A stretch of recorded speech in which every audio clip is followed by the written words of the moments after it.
En este día quiero presentarles el tema que vendría a ser la crononutrición, el arte de comer en sincronía con nuestros ritmos circadianos. Iniciando con la presentación, primeramente quisiera hablar acerca de lo que es la definición o el concepto de crononutrición. La crononutrición viene siendo como una disciplina en lo que vendría a ser las ciencias de la nutrición, la cual investiga la relación entre la ingesta de alimentos, el momento de la ingesta de alimentos y sus efectos e influencia en los ritmos circadianos y por ende en nuestra salud en general, o también en la salud sistémica. El concepto primeramente viene siendo acuñado por el doctor Alain de Lavos, que es un doctor italiano, en el año 1986. Este doctor, en su práctica clínica, pudo evidenciar o pudo determinar cómo aquellos pacientes que estaban en una mejor sincronía con sus ritmos circadianos y a la vez que, en sí, la armonía de su ingesta de alimentos con sus ritmos circadianos hacía que ellos gocen de una mejor salud en general y también de una mejor composición corporal. La crononutrición se basa en tres principios o tres dimensiones, los cuales vendrían a ser el horario de la ingesta de comidas, la frecuencia de ingesta de comidas y la regularidad con la que yo mantengo tanto el horario como la frecuencia, ¿no? No sé si esto se entiende. Bueno, en cuanto al horario, está fácil, ¿no? Las horas de la ingesta de comidas, que pueden ser bien durante la mañana, durante la tarde, durante la noche. La frecuencia, cada cuántas horas yo estoy comiendo, es decir, si yo estoy picoteando, si yo estoy merendando, eso también influye en la crononutrición y la regularidad, porque no todos los días voy a mantener este hábito. Pueden haber excepciones que hagan que, digamos, no se mantenga esa costumbre, digamos, en cuanto a los horarios y la frecuencia. Entonces, una persona bien puede tener 3 comidas al día, en la mañana, en la tarde, perdón, en la mañana, al mediodía y en la noche, como al siguiente día esto puede verse interrumpido, ¿no? Ya sea porque la persona hizo algún ayuno o tuvo algunas tareas que le impidieron tener esta regularidad de comidas. Yéndonos un poco a lo que es la historia, hablando acerca de nuestros antepasados, nuestros ancestros, cómo ellos se guiaban de acuerdo a la luz, más que todo a través de la luz solar, ¿no? Cómo ellos mantenían sus hábitos, ya que en sí, en ese tiempo no existían los relojes y el sol vendría a ser como una especie de reloj que para ellos significaba tanto el inicio de sus actividades como el cese de actividades, ¿no? Es de esta manera que cuando aparecía el sol, ellos ya sabían que su día empezaba y por ende sus quehaceres también comenzaban, como también la ingesta de comidas. Mientras se va ocultando el sol, eso para ellos quiere decir que tiene que haber un cese de actividades y también un reposo digestivo, es decir, ya no tiene que haber una ingesta de comidas. Cabe mencionar que también en algunas culturas, por ejemplo, lo que es la cultura egipcia, el sol llegaría a ser como una especie de dios, ¿no? El sol era venerado, no solamente en la cultura egipcia, sino también en muchas otras culturas. Pero hablando de esta estrella o este astro, sí que por todos los beneficios que nos llegaba a brindar, sí era considerado como una especie de dios, ¿no? Tanto así que uno de los castigos medievales más conocidos, bueno, no sé si ustedes lo conocen, pero era de ocultar a las personas y privarlas de la luz solar. Entonces ese era el castigo para algunas personas del medioevo. Muy interesante, ¿no? Porque ahora vemos que las personas más bien se ocultan, ¿no? O sea, lo que es la actualidad, vienen a estar más influenciadas por la luz artificial o la luz azul y no así por la luz solar, ¿no? Entonces vemos que en la actualidad estamos en un ambiente totalmente obesogénico, en donde las personas han cambiado por completo sus ritmos circadianos. Estos ya no llegan a ser regulados por la luz solar, sino más bien por la luz artificial, ¿no? Y las personas llevan a cabo sus quehaceres, por decir aquí vemos un ejemplo, ¿no? Una persona comiendo y al mismo tiempo está trabajando o está viendo algo, cosa que no es para nada saludable, ya que esta persona no está consciente de cuánto está comiendo y peor aún vemos que se trata de una comida procesada, ¿no? O en el caso de esta persona que se está distrayendo también viendo televisión y su consumo llega a ser más que todo de comida chatarra, ¿no? O también este ejemplo que vendría a plasmar lo que son los picoteos, cuando las personas, ya sea más que todo en la noche, están buscando ahí en la heladera qué picotear cuando deberían estar en un reposo digestivo, ¿no? Entonces, esta es la actualidad de hoy. Yo creo que muchos aquí conocemos a personas que tienen estas costumbres, ¿no? ¿Cuál es la relación de la luz solar con los ritmos circadianos y por ende con la crononutrición? El sol, que bueno, emite sus rayos solares, va a llegar a influenciar en lo que es el núcleo supraquiasmático. El núcleo supraquiasmático viene a ser algo así como una especie de reloj maestro que va a llegar a sincronizarse con los demás relojes, es decir, estos pueden ser órganos o también tejidos, que son los relojes periféricos. Entonces, cuando hay luz solar, esta interviene en el núcleo supraquiasmático, primeramente en el ojo. Primeramente en el ojo. Entonces, estos rayos atraviesan la retina y lo que hace, bueno, para la persona, ¿no? Al despertarse es que se eleve su hormona de cortisol, haciendo que la persona ya empiece con sus actividades. Cuando llega la noche, esta hormona debería tener un declive, es decir, debería disminuir su producción, ya que va disminuyendo paulatinamente conforme va avanzando el día. Y su declive permite que haya una producción de melatonina, que vendría a ser la hormona del sueño. Entonces, la persona que mantiene malos hábitos, que está expuesta a la luz artificial o que hace actividades que fomentan o incrementan la producción de cortisol, hacen que su producción de melatonina disminuya y por ende no tengan una buena calidad de sueño.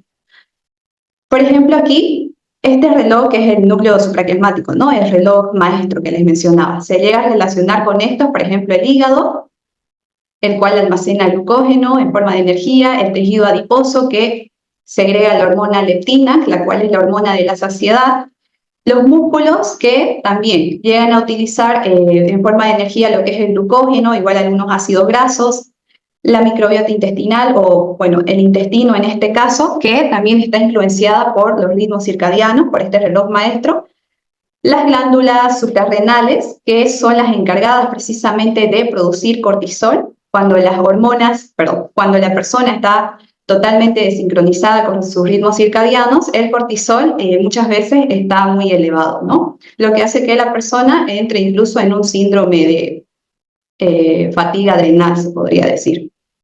Y el corazón, que si bien no segrega alguna hormona, este está muy influenciado con lo que es la producción de melatonina, ya que la melatonina cumple una función cardioprotectora. Entonces, cuando se produce melatonina en las noches, que alcanza sus picos más altos, esta permite que haya una regulación de la presión arterial, una regulación del ritmo cardíaco. Entonces, la melatonina no solamente es una hormona del sueño, como se la conoce así bien famosa, sino que cumple con muchas otras funciones y entre ellas una función que vale la pena mencionar es que es cardioprotectora.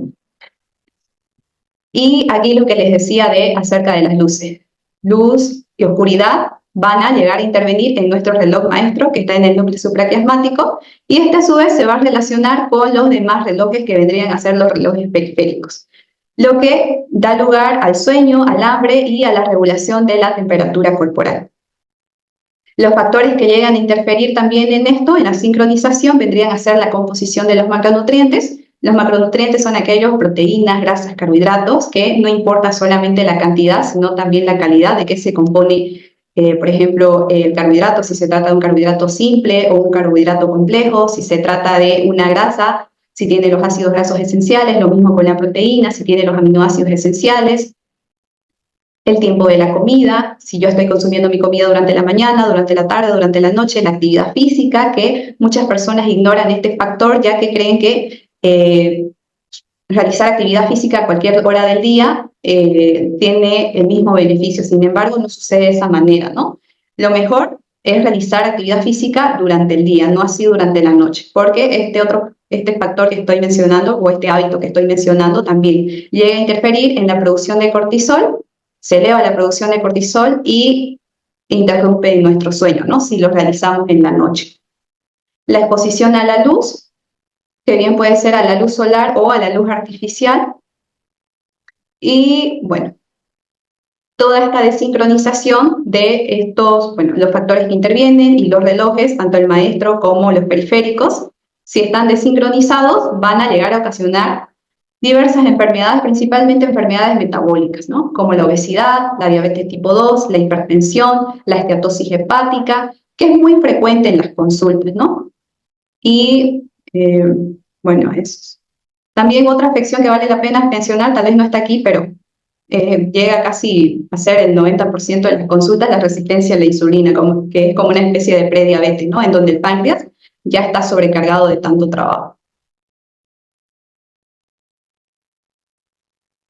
Aquellos cronotipos que vale la pena mencionar para lo que es la crononutrición, si bien existen más, pero estos llegarían a ser los tres principales, ya que llegan a ser los más estudiados en esta disciplina.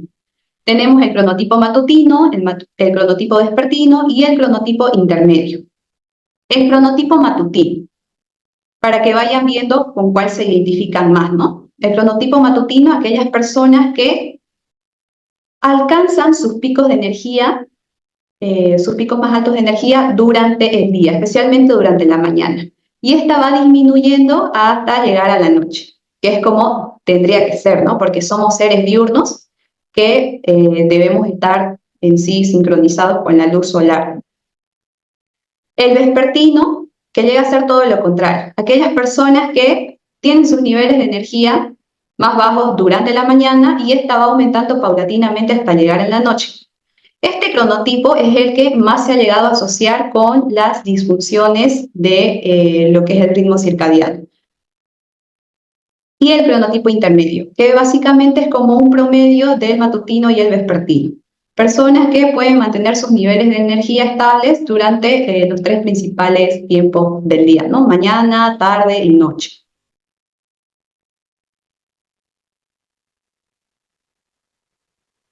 Definiendo la cronodisrupción vendría a ser sencillamente, bueno, su nombre lo indica, ¿no? La disrupción o el quiebre en sí de nuestros ritmos circadianos y por ende también de nuestra crononutrición, ¿no? Esta llega a estar influenciada, bueno, en el caso de una persona metabólicamente sana, por correctos ciclos de día y de noche.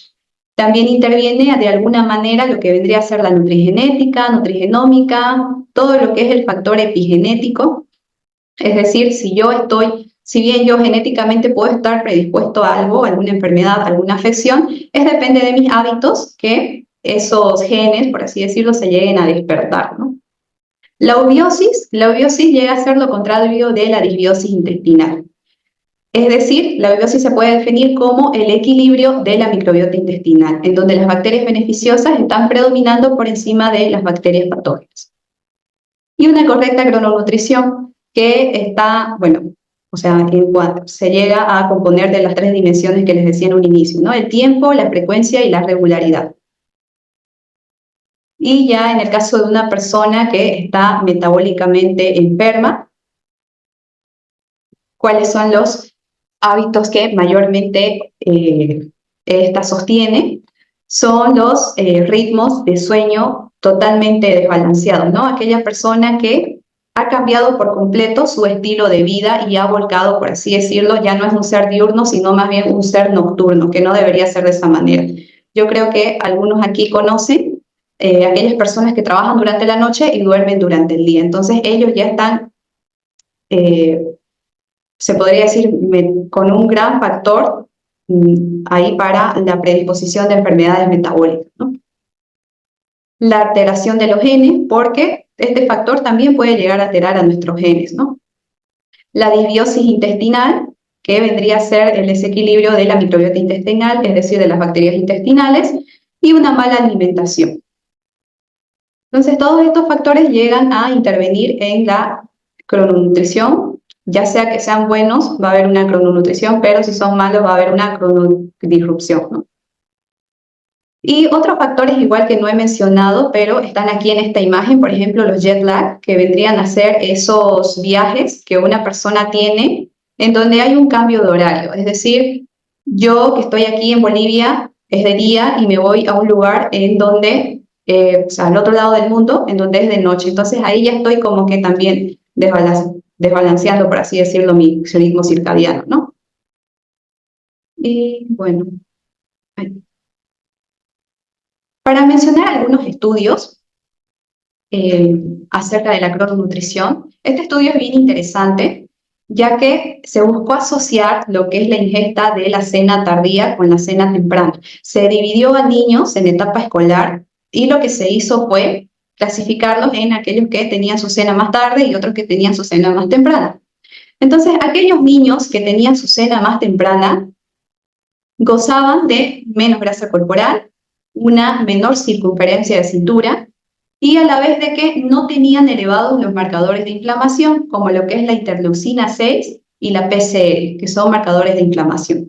En cambio, aquellos niños que tenían su cena más tardía, y era la misma composición, digamos, de aquellos que tenían su cena más temprana. Lo único que cambiaba eran los horarios. Entonces se comparó con lo de los niños que tenían su cena más tardía y estos tenían un mayor peso, tenían un mayor porcentaje de grasa, tenían un mayor porcentaje de perímetro de cintura y a la vez de que sus marcadores de inflamación, los análisis, salieron más elevados.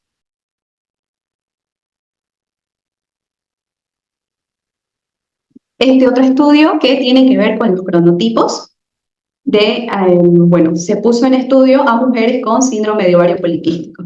El síndrome de ovario poliquístico es una afección que se puede clasificar como metabólica porque muchos de los casos, al menos un 90%, llega a estar, su causa principal o la raíz de este problema llega a ser la resistencia a la insulina. Y muchas mujeres que padecen esta afección no lo saben. Entonces, para este estudio, que fue hecho en mujeres que padecían el síndrome de ovario poliquístico, se clasificó con cuestionarios a aquellas mujeres que pertenecían al cronotipo vespertino, al cronotipo matutino y al cronotipo que llegaría a ser el intermedio. Entonces, aquellas mujeres que tenían, bueno, que estaban en el cronotipo matutino, no tenían, o sea, la cantidad de mujeres que estaban en ese cronotipo era menor en cuanto, o sea, no tenían obesidad. Si bien habían algunas que tenían obesidad, aquí miren el número, es solamente una. En cambio, aquellas mujeres que estaban en el cronotipo intermedio, 18, perdón, 6. Y el cronotipo vespertino, 17. O sea, es grande la diferencia, ¿no? Aquellas mujeres que están en el cronotipo vespertino llegan a ser el grupo que tiene más cantidad de mujeres obesas.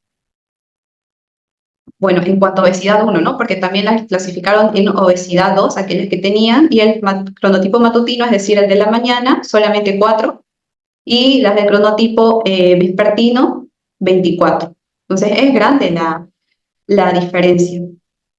Luego también se hicieron preguntas en cuanto a los hábitos, y esto es más interesante todavía porque aquellas mujeres que estaban en el grupo matutino tenían mejores hábitos. Ellas realizaban, la gran cantidad de ellas realizaban actividad física, pero en cambio las del cronotipo vespertino no. O sea, si bien realizaban, eran algunas cuantas, digamos. Lo que es el hábito de fumar también. La mayoría se encontraba en el cronotipo vespertino. Y el índice OMAIR, para los que no saben, el índice de OMAIR se utiliza mucho para calcular cómo están trabajando las células betapancreáticas, si ese páncreas está sobrecargado. Entonces, igual, salió más elevado en aquellas mujeres que estaban o pertenecían al grupo de cronotipo vespertino, ¿no? Y a su vez de que también, cuando se hizo la intervención de un tipo de dieta que vendría a ser la dieta mediterránea, las mujeres del cronotipo matutino presentaron una mayor adherencia y en cambio las del cronotipo vespertino no. Este otro estudio que también es interesante, esto se realizó en adultos sanos, voluntarios que eran sanos, ¿no? Y lo que se hizo fue buscar por decir, o sea, se comparó los niveles de glucosa de la mañana y de la noche. Entonces, de esta manera se suministró la prueba de tolerancia oral a la glucosa, en donde los resultados fueron más bajos durante la mañana, cuando se administró esta prueba, ¿no? Y ya para la noche fueron significativamente más altos. Entonces, ahí también a prestar atención porque es muy importante el horario en el que yo estoy ingiriendo algo, ¿no? Y en este caso, que es la glucosa, un glúcido que me eleva, bueno, la misma glucosa, ¿no? La misma insulina. Y aquí también en donde se administró a ese mismo grupo un alimento de bajo índice glucémico, comparando también lo que es la ingesta de la mañana con la de la noche. Cuando fue en la mañana, los valores de glucosa fueron más bajos, pero ya durante la noche fueron más altos. Entonces no importa de qué está compuesto el alimento, de igual manera mi cuerpo tiene un mejor metabolismo de la glucosa durante el día y una mayor sensibilidad a la insulina durante el día. De ahí la importancia de ingerir mis comidas durante el día o cuando el sol esté presente, ¿no?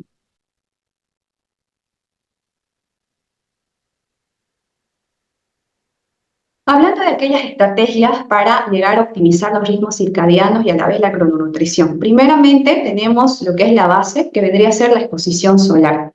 La exposición solar, ideal sería que nos expongamos 3 veces al día. Ojo que no estoy hablando de que ahí permanezcamos todo el día expuestos durante el sol, al sol, ¿no? Sino que por lo menos se trata de unos 20 a 30 minutos en estos 3 tiempos del día, que vendría a ser en las primeras horas de la mañana, para que mi cuerpo ya inicie con el ciclo de vigilia, ¿no? Para que mi retina envíe ese mensaje o esas señales a mi núcleo supraquiasmático y este ya trabaje para o sea, envíe también las señales a los demás órganos y estos se pongan en marcha, ¿no? Al mediodía, para principalmente la síntesis de vitamina D.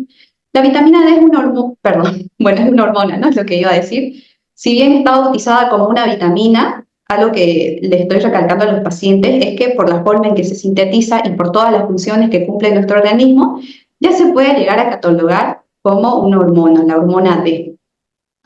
Entonces estamos hablando de, si vamos a llamar la vitamina, ¿no? Estamos hablando de una vitamina que cumple funciones a nivel del sistema inmune. Si una persona está con deficiencia de vitamina D, su sistema inmunológico, sus defensas se van a ver comprometidas. Yo siempre lo veo en la consulta, ¿no? Aquellas personas que tienen más alergias, que se resfrían con más frecuencia, tienen bajos niveles de vitamina D. A su vez también lo que es la disbiosis intestinal, porque la vitamina D llega a interferir en la salud intestinal. Los problemas hormonales también se ven asociados con una deficiencia de vitamina D y el bienestar en general, es decir, mi estado anímico. ¿Cómo están aquellas personas que tienen más estrés o episodios depresivos? También presentan una deficiencia de vitamina D. Y al atardecer, cuando está estos rayos naranjizos o también rayos infrarrojos, se podría decir, para que igual cumplen con una función antiinflamatoria y a la vez que regulan nuestro ritmo circadiano, ¿no? Aquí tenemos una terapia que es muy buena, que son que es la terapia de luz infrarroja. Y la verdad que si la persona es constante, ¿no? Con su tratamiento, llega a remitir gran cantidad de afecciones, entre ellas, por ejemplo, aquellas personas que sufren de dolores o que están con un mal sueño. Entonces, sí, la luz solar en estos 3 tiempos se llegan a completar y hacen que la persona goce de un mayor bienestar en general. Seguimos en las estrategias, seguimos a la alimentación. La alimentación en sí, 2 recomendaciones fundamentales para que nuestros ritmos circadianos no se vean perjudicados, sino más bien se optimicen. Primeramente estarían las comidas con mayor consistencia, deben ser consumidas durante el día. El clásico refrán o el clásico lema, ¿no? De nuestros abuelos, de nuestros padres, no sé de quién lo han escuchado, pero estoy segura que lo han escuchado: desayunar como un rey, almorzar como un príncipe, cenar como un mendigo. Nuestras comidas más pesadas tendrían que ser durante el día. Disminuir las horas de ventana de alimentación para un adecuado reposo digestivo. Sí o sí, todas las personas, no importa si son saludables o si ya tienen alguna afección metabólica, deben tener al menos 12 horas, o sea, si hablamos de la noche, ¿no? 12 horas de reposo digestivo. ¿Ah? La persona no puede, por decir, cenar a las 11 y estar desayunando a las 6, 7, porque ahí su estómago o su sistema digestivo en sí sigue trabajando. De igual manera, lo ideal es que solamente, por decir, cene hasta tipo 6, 7, ya cuando el sol se esté ocultando, ¿no? Entonces, no necesariamente hablamos de hacer un ayuno intermitente de 16, 18 horas, sino que al menos tengamos ese reposo digestivo de 12 horas, ¿no? Que ahí sí que ya le estamos haciendo un gran favor a nuestro tubo digestivo.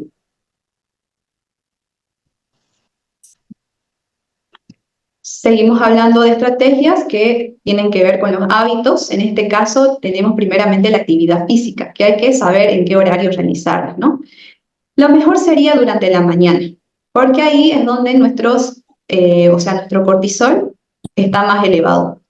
Entonces, igual nuestras hormonas que llegan a influenciar en lo que es la ganancia de masa muscular también. Y ya durante la noche no sería lo más conveniente porque precisamente esta estimulación que yo hago al músculo o cualquier actividad física que yo realice va a hacer que se incremente mi producción de cortisol y como decía en un inicio, esta producción de cortisol va a hacer que disminuya mi producción de melatonina, que es la hormona que se segrega durante la noche y hace que yo tenga un buen sueño. La higiene del sueño también.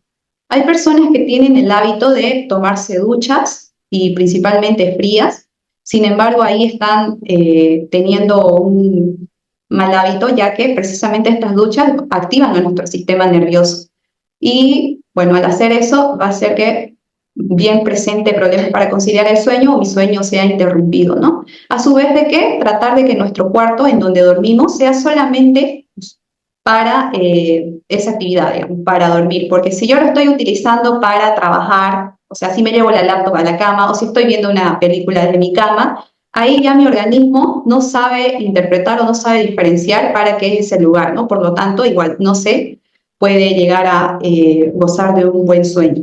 Eso tendría que ver con la higiene del sueño y otros hábitos, igual que vale la pena mencionar, lo que es el consumo de la cafeína, no consumir cafeína o café o cualquier sustancia que contenga cafeína hasta después de las 4 o 5 de la tarde, porque esta sustancia igual eleva mi producción de cortisol.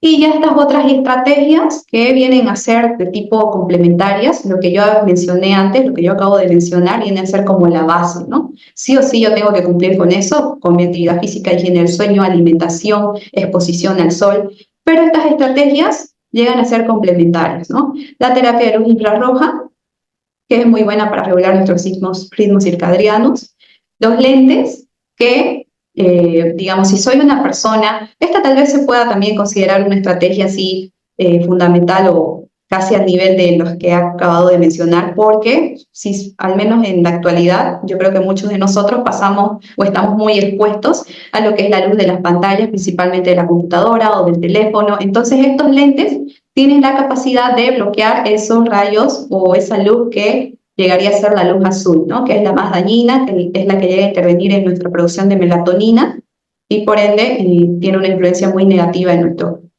ritmo circadiano y nuestra crononutrición. El consumo de melatonina, que la recomendación estándar es de 5 miligramos. Claro que esto puede variar, ¿no? Dependiendo del paciente. Igual lo que es en sí el tipo de melatonina, existen aquellas que son de liberación rápida y aquellas que son de liberación lenta. En general se podría recomendar la que es de liberación lenta, ya que esta se llega a parecer más o llega a imitar más a la producción natural de melatonina, porque la producción de melatonina la hacemos de manera paulatina, se va produciendo durante la noche, no así de golpe, digamos, como la melatonina que es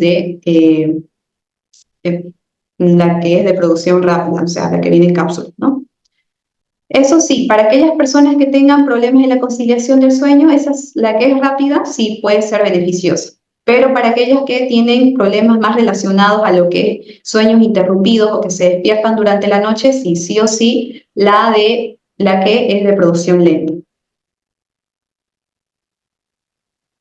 Esa vendría a ser la presentación de hoy. Espero que les haya gustado, que les haya sido de mucho provecho.